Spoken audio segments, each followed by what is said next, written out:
पायल सारा काम खत्म कर अपने कमरे में सोने ही जा रही थी कि सासू मां सरला जी की आवाज आई।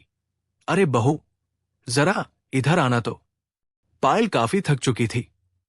उसे नींद भी बहुत आ रही थी। आखिर रात के 11 बज चुके थे। वो सुबह 5 बजे उठी थी। उसके बाद तो बिल्कुल आराम नहीं मिला था। अब तो बस उसे लग रहा था कि जल्दी से अपने कमरे में जाकर सो जाए।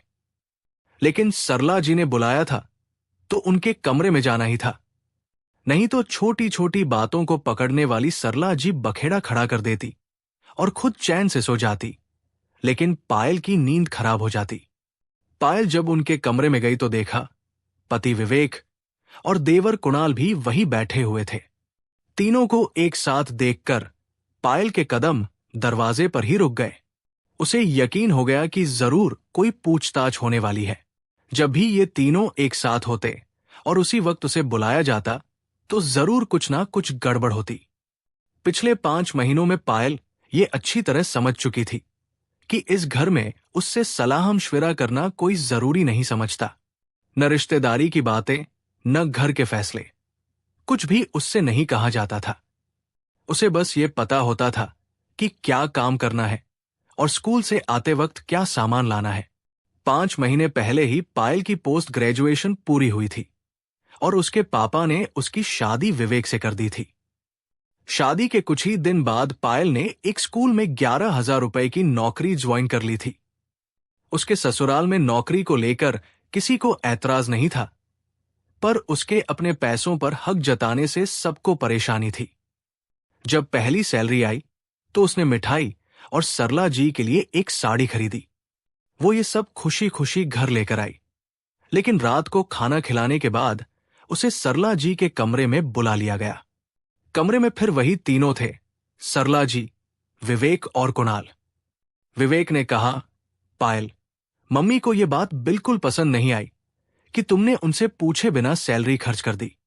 पायल हैरान रह गई। बोली, मैं तो अपने लिए कुछ भी नहीं लाई, सिर्फ मिठाई और साड़ी ली थी और पूरी सैलरी भी नहीं खर्च की। कुणाल बीच में बोल पड़ा, भाभी, आप इस घर की बहू हैं।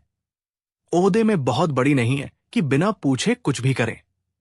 हम भी मम्मी से पूछे बिना कुछ नहीं करते। पायल को मन हुआ कह दे, देवर हो, देवर ही रहो। जब मेरा पति मुझसे बात कर रहा है, बीच में मत बोलो। लेकिन वो चुप रही। सरला जी बोली, देखो बहू, तुम्हारा ये कदम गैर जिम्मेदाराना है। क्या कमी है घर में जो फालतू खर्च कर रही हो? ये पहली बार है इसलिए माफ किया, लेकिन अगली बार नहीं चलेगा। बात वही खत्म नहीं हुई। विवेक ने बाद में उसका बैंक अकाउंट खुलवा दिया। अब सैलरी आते ही उसे बैंक में जमा करना होता था और नोटिफिकेशन विवेक के मोबाइल पर आता था। फिर एक दिन जब पायल कमरे में पहुंची तो विवेक बोला, पायल, सुना है तुमने बैंक में एक आरडी करवाई है? पायल चौंक गई। फिर उसे याद आया कि नोटिफिकेशन तो विवेक के नंबर पर आता है।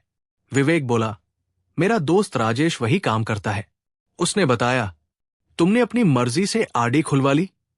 पायल बोली, हां, ये भी तो बचत ही है और मुझे पूरा ज्ञान है इसके बारे में, सोच समझ कर ही की है। कुणाल फिर बीच में बोला, सरला जी ने भी ताने मारे, ये औरतों की बात नहीं होती, हिम्मत भी नहीं होती हमारी की मर्जी से पैसे खर्च कर दें।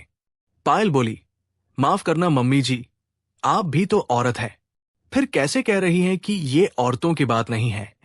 कुणाल से बोली, देवर जी, कल को आपकी पत्नी आएगी, उसे कंट्रोल कीजिएगा, मुझे मत सिखाइए। विवेक से बोली, मैं एटीएम या पासबुक नहीं दूंगी। मैं पढ़ी लिखी हूं, समझ रखती हूं और मुझे पता है कि बचत कैसे की जाती है। तीनों गुस्से में थे, लेकिन पायल अपने फैसले पर अडिग रही। अगले दिन उसने अपने मोबाइल नंबर को बैंक अकाउंट से लिंक करवा लिया ताकि नोटिफिकेशन उसके पास आए। अब भी उसे ताने सुनने पड़ते थे, लेकिन अब वो इग्नोर करना सीख चुकी थी। जैसे ही बहस शुरू होती, वो अपने कमरे में चली जाती। आपको ये कहानी कैसी लगी? अपने विचार जरूर साझा करें। धन्यवाद।